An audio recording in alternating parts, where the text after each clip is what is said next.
कुलदीप भारद्वाज का नमस्कार करें स्वीकार। नमस्कार इंडिया के इस हम भी हैं जोश में आप देख रहे थे, इसका दूसरा भाग आपका हार्दिक अभिनंदन। आपने देखा कि हम जो भी चर्चा कर रहे थे टीकरी बॉर्डर पे, वहां पर किसानों से जो हमने बात की, जो भी आंदोलनकारी किसान थे उनसे जब हमने चर्चा की, हालांकि उनका जोश देखते ही बनता है, इसमें कोई दो राय नहीं। यद्यपि हमने पहले भी कहा कि भीड़ अब पहले के मुकाबले कम है, चाहे कोई कुछ भी कहे। आपने देखा कि हम अभी पीछे अनिल मलिक साहब से बात कर रहे थे, जो कि भूतपूर्व फौजी भी हैं, वो वहां पर बैठे हुए हैं धरने पर, और उनसे जब हमने चर्चा की कि कहीं ये आंदोलन आड़तियों का तो नहीं, कहीं आड़तियों को होने वाले संभावित नुकसान के कारण आड़ती ही तो नहीं इस आंदोलन को बूस्ट करना चाह रहे हैं, बल देना चाह रहे हैं या भड़का रहे, कुछ भी कह रहे हैं।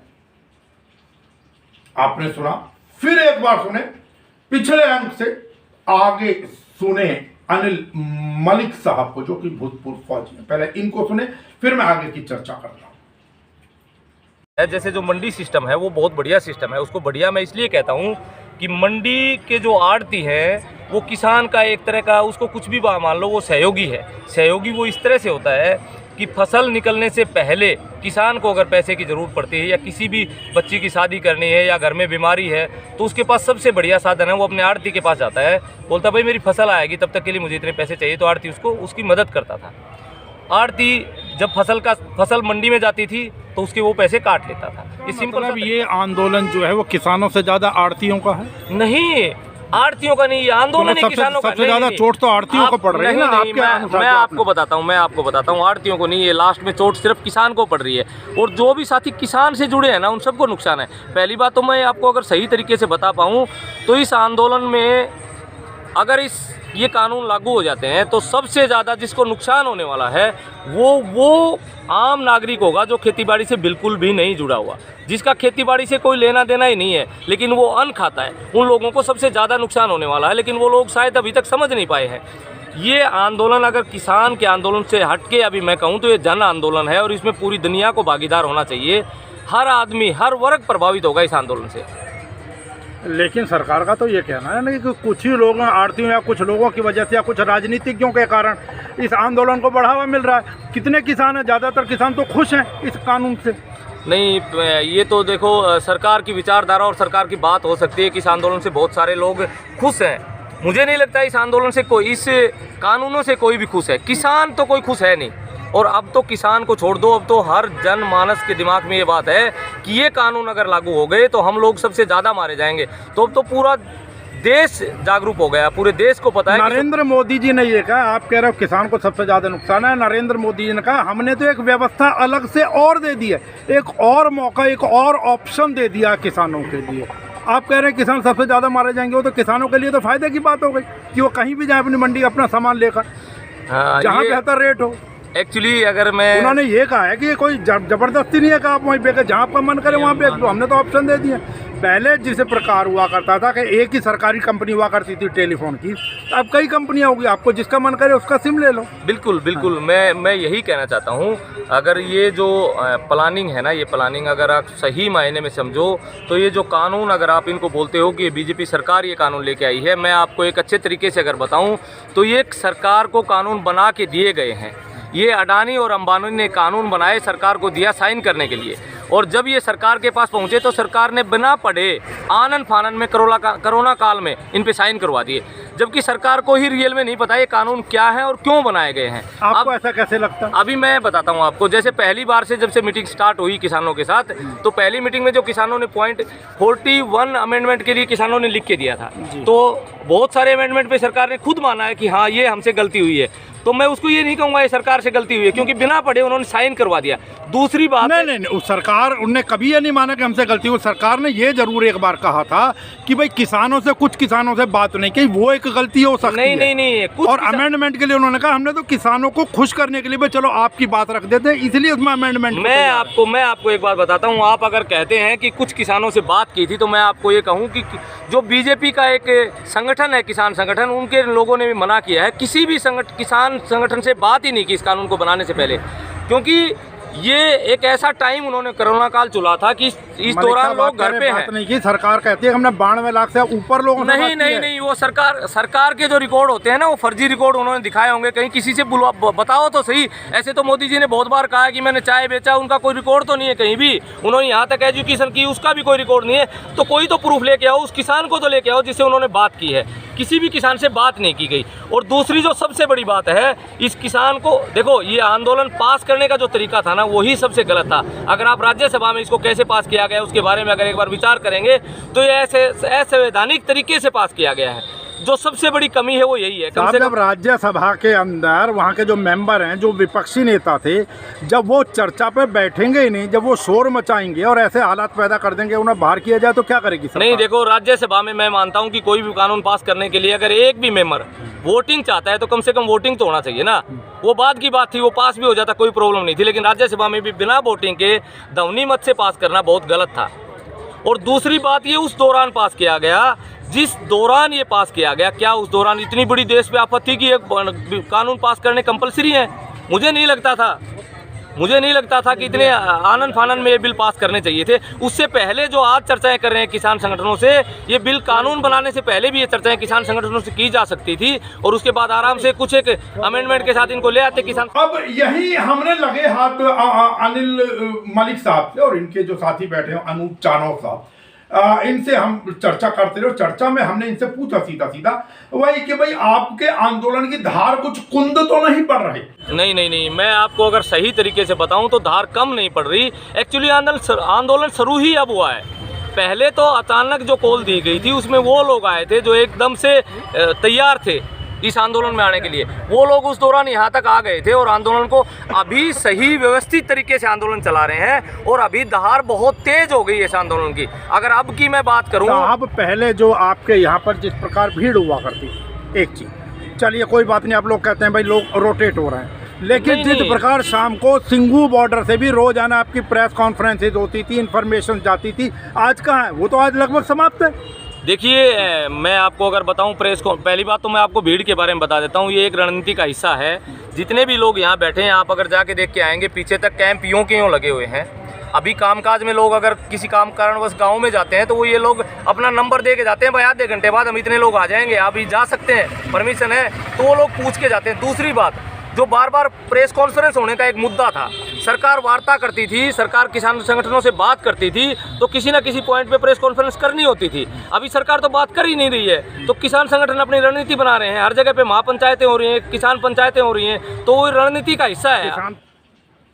अच्छा, अब मैं इससे आगे बढ़ने से पहले, ये बातचीत जारी रहेगी हमारी इन लोगों से, मैं एक चीज, आपने पीछे भी सुना होगा कि राकेश टिकैत साहब ने एक बयान दिया था, एक भाषण में उन्होंने कहा था कि भाई अगर हमें अपनी फसलों की शहादत भी देनी पड़ जाए एक फसल की, अर्थात उन्होंने सीधा सीधा कहा था तो हम आग लगा देंगे अगर हमें आग भी लगानी पड़ जाए। यद्यपि कई बार आदमी शब्दों का प्रयोग कर देता है लेकिन उसके भाव जो हैं शायद उस प्रकार का नहीं होते। कई बार आदमी कहता है यार आग आग आग लगाना, मारना गोली। मारना गोली का मतलब ये नहीं है कि वो गोली मारने कोई कह रहा है किसी को, लेकिन क्या होता है, कुछ फॉलोअर्स जो होते हैं वो उनको उसी ही रूप में स्वीकार कर लेते हैं। आपने कल परसों भी देखा होगा, बिजनौर की तरफ एक किसान ने अपनी वीडियो बनाकर डाली जिसमें उसने अपनी खड़ी फसल को रौंद दिया। हालांकि उसके बाद मैं देख रहा था कि कुछ एक दो पत्रकार जो गए और उन्होंने कुछ लोगों से बातचीत करनी चाहिए और फिर टिकैत साहब थोड़ा सा पलटते नजर आए कि नहीं मैंने तो ऐसा नहीं कहा था। अरे कहा था तो ठोक कर कहिए ना टिकैत साहब कि कहा था मेरी फसल है ये, ठीक है, दुनिया के लिए होता है, लेकिन जब मेरी जमीन ही नहीं रहेगी तो बेहतर आदमी कई बार क्या करता है, किसान आपने अनेकों बार देखा होगा, अगर नहीं मिला तो दूध का दूध भी खेड़ देते हैं। नेचुरली किसी के मुंह पड़ता वो दूध, लेकिन कई बार हमने पहले देखते थे एक समय के अंदर, मुझे याद है दरियागंज में सब्जी मंडी दिल्ली के अंदर हुआ करती थी, वहां पर एक किसान ट्रक भर कर लाया ट्रैक्टर का घी का, उसका किराया तक नहीं निकला बेचारे का। उस समय बाई चांस उस समय रेट एकदम डाउन हो गए तो वो ऐसे ही छोड़कर चले गए थे। तो ये कई बार पीड़ा होती है किसी व्यक्ति की। अब इसको कम से कम उसने किसी की राष्ट्र की तो कोई संपत्ति को नुकसान नहीं पहुंचा है। हालांकि अगर कोई कहे नहीं ये राष्ट्र की, तो राष्ट्र के तो हम भी हैं, फिर किसान भी तो राष्ट्र का है, किसान को भी तो नुकसान पहुंचने की उम्मीद लग रही है ना। अब उसी प्रकार की एक और वीडियो आ रही है, मुजफ्फरनगर क्षेत्र पड़ता है, मुजफ्फरनगर के उत्तर प्रदेश में मुजफ्फरनगर में एक खतौली क्षेत्र पड़ता है, वहां के भैंसी गांव की एक वीडियो आ रही है जहां किसान ने अपने 8 बीघे के जो गेहूं है वो ही ट्रैक्टर से रौंद दी है। हम निवेदन जरूर करेंगे कि कृपया करके ऐसा ना करें। हम समझते हैं आपकी भावनाएं बहुत ज्यादा आहत हो रही हैं किसानों की, पर नमस्कार इंडिया ये निवेदन करता है कि कृपया करके ऐसा कदम ना उठाएं। आंदोलन करें, मजबूती से चलाएं आंदोलन को। जीत देर या सवेर वो कहते हैं ना, वो सुबह कभी तो आएगी, जिस सुबह की खातिर हम सब मर मर कर जीते हैं और जिस सुबह के अमृत की धुन में जहर के प्याले पीते हैं, इन भूखी प्यासी रूहों पर एक दिन तो करम फर्म आएगी और वो सुबह कभी तो आएगी। उम्मीद जारी रखें। खैर, इसके बाद मैं आपको दिखाता हूं कि भाई हमने जो चर्चा भाई, अब टिकैत साहब की बात आई है तो वो भी बता दें। हमने पूछा कि भाई आंदोलन का केंद्र तो शिफ्ट नहीं हो गया है, क्योंकि आपने भी देखा, हमने पीछे भी चर्चा की, वो पिछली वाली चर्चा के अंदर भी, कि भाई पहले सिंगू बॉर्डर मुख्य केंद्र बना हुआ था, टीकरी, लेकिन मुख्य रूप से सिंगू बॉर्डर। सभी इनके जो 32-40 नेता हुआ करते थे, उनकी मीटिंग हुआ करती थी, प्रेस कॉन्फ्रेंस हुआ करती थी, डेली शाम को एक तरीके का बुलेटिन जारी हुआ करता था। लेकिन अब वो सब कहते ना, चांद जाने कहाँ खो गया, तो वो मीटिंगें, वो प्रेस कॉन्फ्रेंस, वो सब कुछ कहीं खो तो गई है, ये तो मानना पड़ेगा। टिकैत साहब के आंसुओं के बाद वो केंद्र जो है, वो आंदोलन का केंद्र कहीं ना कहीं गाजीपुर की तरफ शिफ्ट हो गया है। सुने आप ये वो बताएं कि अब आपका जो आंदोलन का केंद्र है वो सिंगू बॉर्डर से कहीं गाजीपुर की तरफ शिफ्ट हो गया? नहीं नहीं, बिल्कुल भी नहीं है, सिंगू बॉर्डर ही है। और सिंगू बॉर्डर पे ही हमारे सभी जो लीडर हैं वो वहाँ रहते हैं और प्रेस कॉन्फ्रेंस की जब भी जरूरत पड़ती है वहीं से करते हैं। आज भी केंद्र हमारा सिंगू बॉर्डर ही है। और पहले जितने लोग आया करते थे सिंगू बॉर्डर आया करते थे, आज जितने लोग आते हैं मिलने, जो भी समर्थन देना है किसी भी कारण के लिए, वो सब गाजीपुर की तरफ जा रहे हैं। नहीं, ऐसी बात नहीं है, वो हमारे टिकैत साहब का क्रेज है। अगर लोग उनसे मिलने चाहते हैं इसमें क्या दिक्कत है? कोई दिक्कत नहीं है, वहाँ जाते हैं। हमारे बहुत सारे लोग, हरियाणा के लोग भी वहाँ जाते हैं। आपको नहीं लगता कि इसी कारण कहीं ना कहीं खिंचाव है आपकी? नहीं, कोई खिंचाव नहीं। टिकैत साहब तो अपने हर भाषण में बोलते हैं कि केंद्र हमारा सिंगू बॉर्डर ही रहेगा, पंच भी वही रहेंगे हमारे, और हमारे से जो साथी वो भी वहीं रहेंगे। और आज भी वही बात है, हर पंचायत में बोला है टिकैत साहब ने। अब देखिए, कोई माने या ना माने, अब क्योंकि आंदोलनकारी किसान है वो तो आसानी से स्वीकारेंगे नहीं इस बात को, लेकिन ये एक कड़वा सत्य है कि सरकार सेंध लगाने में तो कामयाब रही। 20 जनवरी को जो प्रस्ताव दिया था और उसके बाद सबको पता है कि 1 दर्जन के से अधिक नेता जो थे वो नरेंद्र तोमर के प्रस्ताव के पक्ष में थे, और वहीं से शायद सरकार के हौसले भी बुलंद हुए। ये भी गौर कीजिएगा कि उसके बाद 20 तारीख के बाद 22 को मीटिंग हुई और तब से आज तक, अब और 2-4 दिनों के 2-4 दिन का 1 ही महीना हो गया, आप ही समझ लीजिए। पिछले 1 महीने के अंदर कोई मीटिंग नहीं, कोई सुख बगाहट नहीं, कोई वो एक फोन कॉल की दूरी फोन नहीं बजा। फिर भी सुनो, आपको लग रहा है कि सरकार कहीं ना कहीं आप लोगों के नेताओं के बीच में सेंध लगाने में सफल हो रही है? नहीं, बिल्कुल भी नहीं, बिल्कुल भी नहीं। दिसंबर के बाद साहब एक बात बताइए मुझे, 20 जनवरी के बाद जो 12 से ऊपर आपके जो किसान नेता थे उन्होंने नरेंद्र तोमर के प्रस्ताव का समर्थन किया है। किसने किया है? 12 से ऊपर आपके नेताओं ने। नहीं, बिल्कुल भी पब्लिक प्लेटफॉर्म पर आई है, बिल्कुल भी नहीं किया है। 1.5 साल का जो इन्होंने हमारे को प्रपोजल दिया था वो बिल्कुल भी हमें स्वीकार नहीं है। और पूरा संयुक्त किसान मोर्चा की मीटिंग में ये फैसला हुआ था कि 1.5 साल का प्रपोजल हमें स्वीकार नहीं है। जब तक काले कानून रद्द नहीं होंगे, जब तक MSP के ऊपर कानून नहीं बनेगा, तब तक हम यहाँ से उठने वाले नहीं हैं। अब हालांकि हमने पहले जब 26 जनवरी के बाद कुछ किसानों से बात करनी चाहिए, हमने बात की और हमने कहा भाई अगर सरकार इसको होल्ड पर डालने का जैसा प्रस्ताव क्यों था, क्योंकि जिस प्रकार की चर्चाएं थी भी और चर्चाएं हैं भी।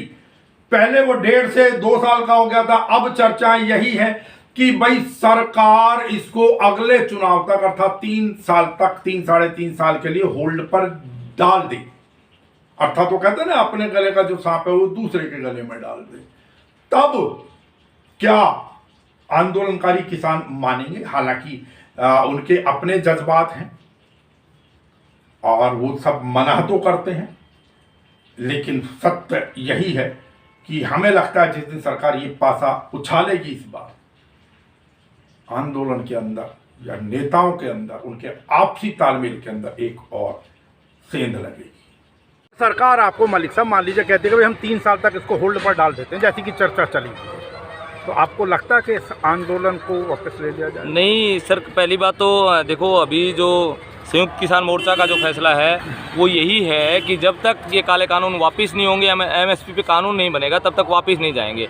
लेकिन मैं ये जानना चाह रहा हूँ कि सरकार, मैंने इसलिए प्रश्न किया आपसे, एक समय था जब मैं यहाँ आया करता था, आपके जो भी आंदोलनकारी, जिसको आम किसान कह लीजिए, वो ठोक कर कहते थे कि बिल वापसी नहीं तो घर वापसी नहीं। हाँ, आज लेकिन भी आज वही किसान नहीं, कहते हैं नहीं, कि जो हमारे आगू कहेंगे वो मान लेंगे। नहीं, देखिए मैं आपको एक बात बता दूं, ये आगुओं का भी यही फैसला पहले था और यही फैसला आज है। जब तक बिल वापसी नहीं तब तक घर वापसी नहीं, और जब तक आगुओं का यही फैसला रहेगा, लोग उनके साथ ऐसे ही डटे रहेंगे। दूसरी बात मैं बता दूं कि ये आंदोलन, साहब कब तक डटे रहेंगे? एक जिसको कहते हैं कि एक्सपायरी होती है किसी भी चीज की, एक हौसला कहीं ना कहीं तो जवाब देखो देगा ना। अभी तक आपकी सर्दियां थी, लोग आप बैठते थे, गर्मियों के अंदर तो लोगों का बैठना भारी हो जाएगा। मैं आपको एक बात और बता देता हूँ, इसके 2-3 रीजन है। पहली बात तो सरकार बहुत मूर्खता से काम कर रही है। सरकार को पहले ही दिन ये बातें मान लेनी चाहिए थी, और सरकार को पता है कि ये गलत हो रहा है तो सरकार को मान लेना चाहिए था, शायद उनकी कुछ इज्जत बची रहती। सरकार जितना भी डिले करेगी उसमें सबसे ज़्यादा नुकसान सरकार को है। और अभी तो ये कंडीशन आ गई है, गाँव में जितने भी इनके भगत लोग थे उनको भी घर से निकलना बंद कर दिया है। अब तो बीजेपी पे लोगों में ये हा मची हुई है कि वो लोग जाके वहाँ पे उन लोगों के सामने, अमित शाह और मोदी जी के सामने रो रहे हैं कि हम गाँव में कैसे घुसेंगे, आपने हमारी ये हालत करवा दी। आप लोग तो वोट मांगने जाते नहीं हो, हेलीकॉप्टर से जाते हो, सभा करके वापस आ जाते हो, लेकिन हमें समाज के बीच में जाने के लायक बहुत कोशिश की इस आंदोलन में सेंध लगाने की, इस आंदोलन को बदनाम करने की, इस आंदोलन को बर्बाद करने की, लेकिन सरकार के सारे हथकंडे फैल हो चुके हैं। अब सरकार एक बात अच्छे से समझ चुकी है कि इस आंदोलन में सेंध लगाना नाकाम है, नाकाम भी है। अब हालांकि अपने विचारों के अंदर, क्योंकि अभिव्यक्ति की आजादी को लेकर बहुत ज्यादा इन दोनों मामले उठ रहे हैं।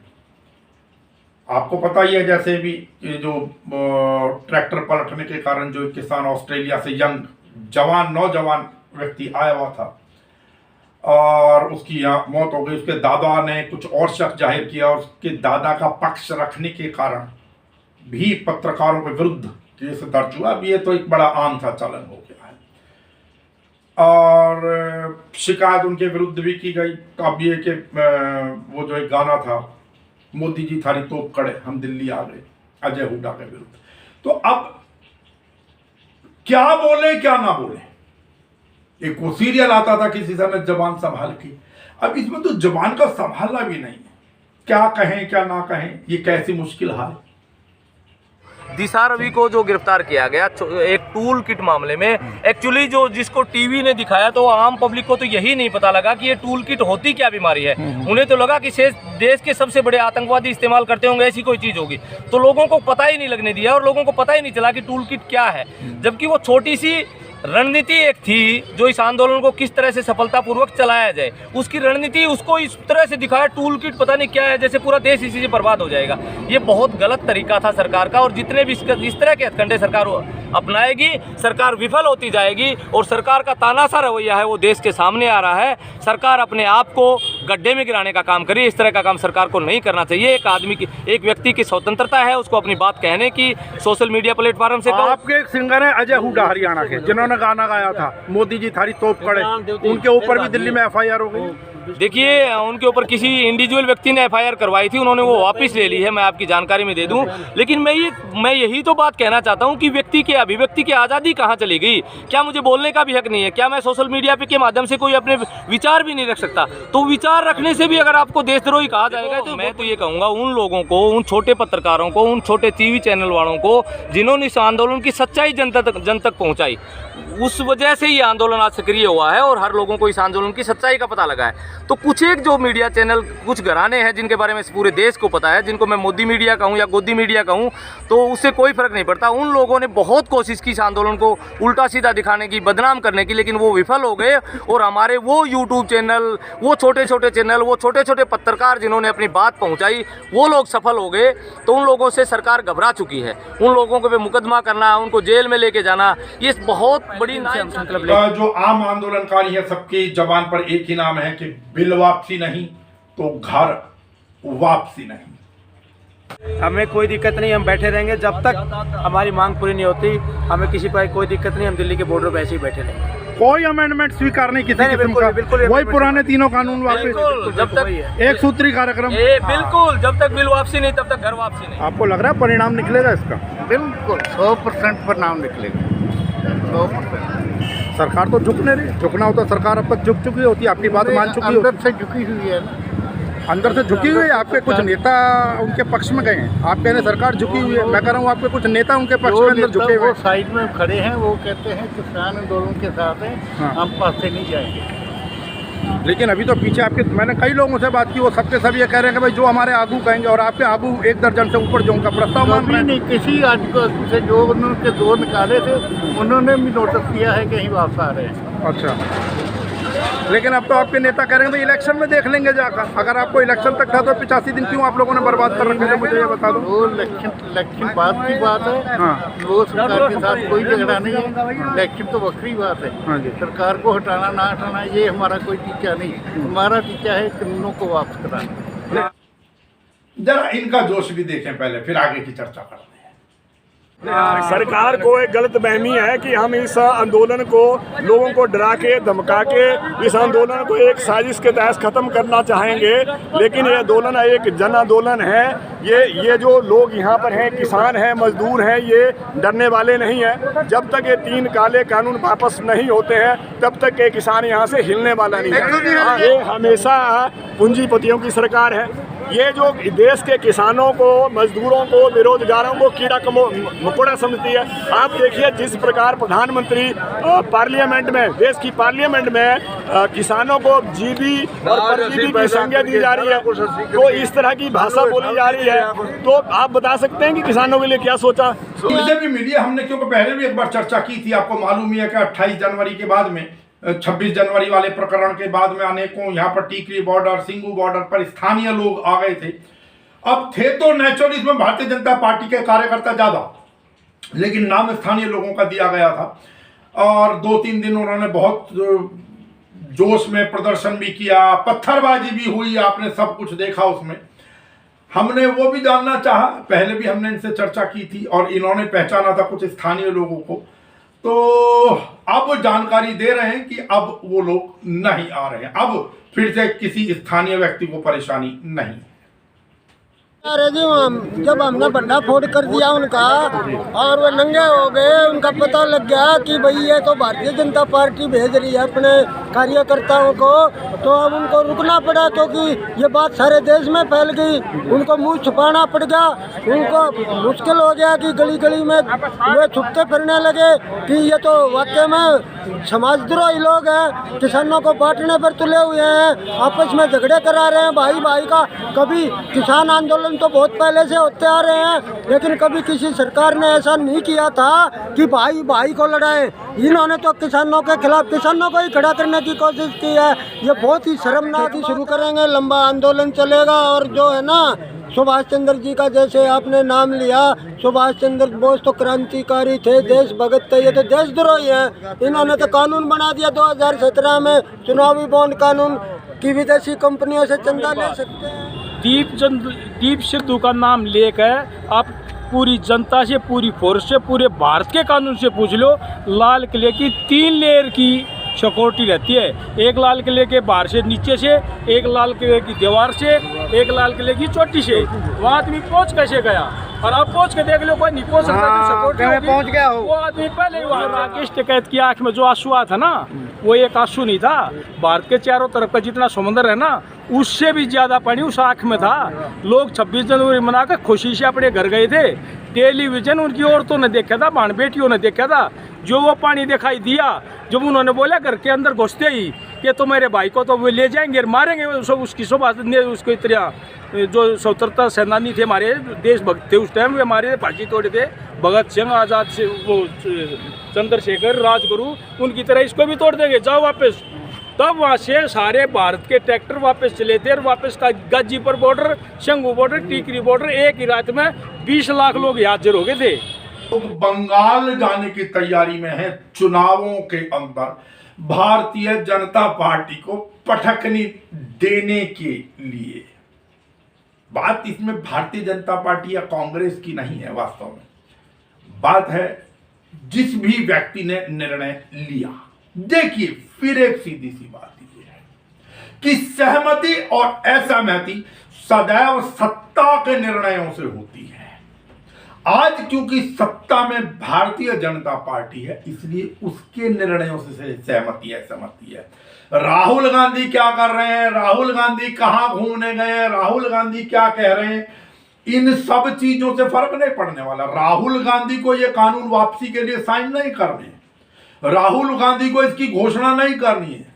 जो करना है सत्ता पक्ष ने करना, और सत्ता में भारतीय मोदी जी के नेतृत्व वाली भारतीय जनता पार्टी बैठी है। मैं तो यही कहूंगा। तो चौधरी साहब, अब आपकी पूरी तैयारी है बंगाल की? बिल्कुल जाएंगे जी, और क्योंकि इन्होंने तो देश में गृह युद्ध की स्थिति पैदा कर दी है। कम से कम भी 3-4 ट्रैक्टर जाएंगे। हम तो पत्रकार कहते हैं मारेगा और कुछ नहीं करता, मरता घर भी मरेगा और ही मरेगा। हमें हक पे लड़ते हैं, लखा ट्रैक्टर जाएगा उससे नहीं मिलता। 20-4 ट्रैक्टर हाँ, हमारी जान बंगाल में जाएंगे,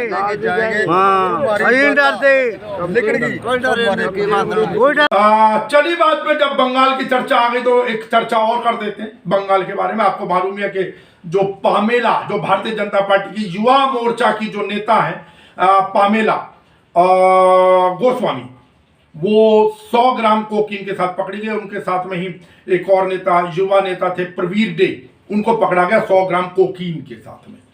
हालांकि आप गौर कीजिएगा, 60 ग्राम से भी कम, शायद 50 या कितना ग्राम था। रिया चक्रवर्ती जिस गांजे के साथ पकड़ी गई थी, उस समय सारे मीडिया में सुबह से शाम तक एक ही चर्चा थी।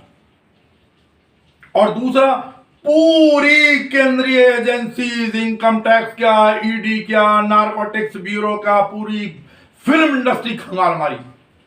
अब लोग प्रश्न कर रहे हैं कि क्या अब पूरी पार्टी खंगाली जाएगी या पूरे राजनीतिक दल खंगाले जाएंगे।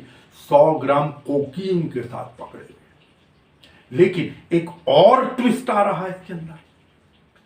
जब उनको ले जाया जाए, जब कार्यालय पहुंची जांच एजेंसी लेकर, वहां पर उन्होंने चलते चलते जिस प्रकार की बात कही और जो आरोप उन्होंने कैलाश विजयवर्गीय, जो कि भारतीय जनता पार्टी के कद्दावर नेता हैं और बल्कि मैं कहूं एक तरीके बंगाल के इंचार्ज भी हैं वो, वहां पर उन पर जो आरोप लगाया भारतीय जनता पार्टी युवा मोर्चा की इन्हीं महिला पामेला गोस्वामी ने, जरा ये भी सुन लें एक बार।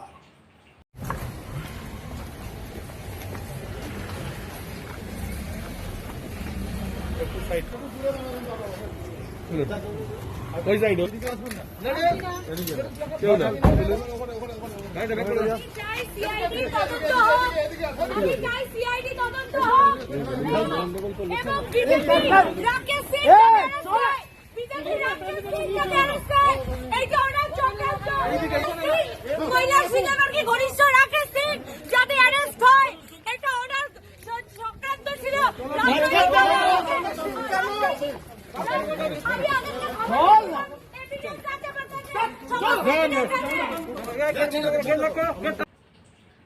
अब प्रश्न यह है कि क्या इनके आरोप के ऊपर जांचें होंगी। अब क्या जो चीख चीख कर चैनल्स ना जाने क्या क्या बोलते थे, क्या वो चैनल्स अब कुछ करेंगे, कुछ कहेंगे, कुछ बोलेंगे? कोई नहीं बोल रहा है। खैर, नमस्कार इंडिया का काम है। बेशक अभी हम बहुत बिल्कुल शैशव काल के अंदर हैं, इसमें कोई दो राय नहीं है। हम बहुत ज्यादा सीमित, शायद हम तो बिल्कुल छोटे थे, हमने तो कहा शैशव काल के अंदर, लेकिन जब तक बोल सकते हैं। हालांकि लोग हम पर भी कटाक्ष करते हैं कि भाई ज्यादा ना बोले, नहीं तो कभी किसी दिन आपको भी दिक्कतों का सामना करना पड़े। खैर, जो भी कुछ है, जब तक बोल सकते हैं तब तक तो बोले, एक सीधी सच्ची सी बात है। चलते चलते, क्योंकि पेट्रोल डीजल के दाम जिस प्रकार लगातार बढ़ रहे हैं आप देख ही रहे हैं, सबको सब कुछ पता। आने को लोग फिर उसी तरीके से डिजिटल प्लेटफॉर्म के ऊपर आ गए यार कि अरे कितना था, 80 रुपए भाव होता, महीने में 30 लीटर तेल फूंकते, अब 90-95 हो गया, 15 के रोप से 30 रुपए से मल्टीप्लाई कर दिया, वो 30 दिन से मल्टीप्लाई कर दिया, 450 रुपए। शेयर पालने के लिए इतना खर्चा तो उठा यार, पता नहीं किस बुद्धि के लोग बने हुए हैं वो भैया। कई लोगों के लिए यही पैसे बहुत भारी काम होता है, उनके घर का बजट कैसे बिगड़ता है उनसे पूछिए। इन्हीं पेट्रोल डीजल के भावों के बढ़ने से उनकी सब्जियां, आटा, राशन कैसे महंगा होता है उनसे पूछिए। जो बेचारा साधारण सा नौकरी पेशे वाला आदमी है, जो मजदूर तबका है, गैस सिलेंडर के जब भाव बढ़ते हैं उससे पूछिए। वो अगर बाजार में कहीं अब से पहले 7 रुपए की चाय पीता था इतनी सी, आज वो 10 रुपए की चाय हो गई, उससे पूछिए। जिसकी तनख्वाही 5, 6, 8, 10 हजार रुपए है उनसे पूछिए। जो सरकारी नौकरियों पर बड़े बड़े, उनके तो भत्ते बढ़ा देती है सरकार, लेकिन इनको पूछिए। चलते चलते एक कटाक्ष देखिए, भारत समाचार का ये वीडियो डिजिटल प्लेटफॉर्म पर बहुत ज्यादा पॉपुलर है और ये पत्रकार महोदय पहले भी मशहूर हुए हैं अपने कटाक्षों को लेकर अनेक विषयों पे। एक और कटाक्ष, बहुत जनता को राहत देने का काम किया है जब से ये सरकार आई है। एक तो जनता की मांग पर ही ये 50 रुपया से ज्यादा रसोई गैस के दाम बढ़ाए गए हैं और रसोई गैस का सिलेंडर अब मात्र 850 रुपए के मामूली दाम पर मिल रहा है, कोई बहुत ज्यादा नहीं है। अरे बीरेन जी मामूली नहीं कहते इसको, देखिए ये जनता की मांग पर पेट्रोल, डीजल और गैस के दाम बढ़ाए जा रहे हैं। लंबे समय से लोग इसकी मांग कर रहे थे, कहीं नहीं कोई कर रहा था, सरकार परेशान है। आप कैसी बात देखिए, सरकार ने किसानों की आमदनी दुगनी कर दी है, मजदूरों की 4 गुनी कर दी है, छोटे व्यापारियों की आमदनी में बेतहाशा वृद्धि होने के चलते लोग अपनी आमदनी संभाल नहीं पा रहे थे, इसलिए सरकार ने ये निर्णय किया है। ये चीजों को लोग समझ रहे हैं और सरकार एक योजना भी लाने जा रही है, जेब हल्का करो योजना। ये भी इस देश में बहुत जल्दी शुरू होने वाला है, क्योंकि जो लोग इसका विरोध करेंगे वो टुकड़े टुकड़े कहलाएंगे, देशद्रोही कहलाएंगे। इसलिए कहा गया है कि मुंह पे मास्क लगाओ, मुंह बंद रखो, ज्यादा ना बोलो। पब्लिक क्या कह रही वीरेंद्र जी? देखिए, अभी ये कहा गया भाई राजकोषीय घाटा बड़ा संभालना है सरकार को। ये घाटा फाटा, टाटा बाटा, जनता को इससे क्या मतलब? जनता को तो महंगी चीज मिल रही, सब्जी महंगी हो गई, जब धुलाई महंगी हो गई, पेट्रोल महंगा हो गया, रसोई गैस महंगी हो गई, तो जनता ये घाटा देखेगी। अच्छा, अगर घाटा ये संभाल रहे हैं तो वो देवतुल्य कार्यकर्तन के का हुए, जो हम देवता हमारे जिनको ये बीजेपी वाले बताते हैं वो का फाका करें? वो भूखों मरने की नौबत आ गई घर में। बाहर तो कलब कुर्ता चढ़ा, घर में जाके जब शाम को रसोई गैस सिलेंडर के दाम बीबी बताएगी, बच्चों की फीस अलग खड़ी है। कोरोना काल में सरकार ने बड़ा संभाला, किसको? अपने राजकोष को संभाला। गाना था ना, सखी सैया तो खूब ही कमात है और महंगाई डायन खाए जात है। बहुत हुई महंगाई की बार, और अब की बार अपने स्वास्थ्य का ध्यान रखें, मास्क लगाकर ही बाहर निकलें, करें स्वीकार। नमस्कार इंडिया का, नमस्कार।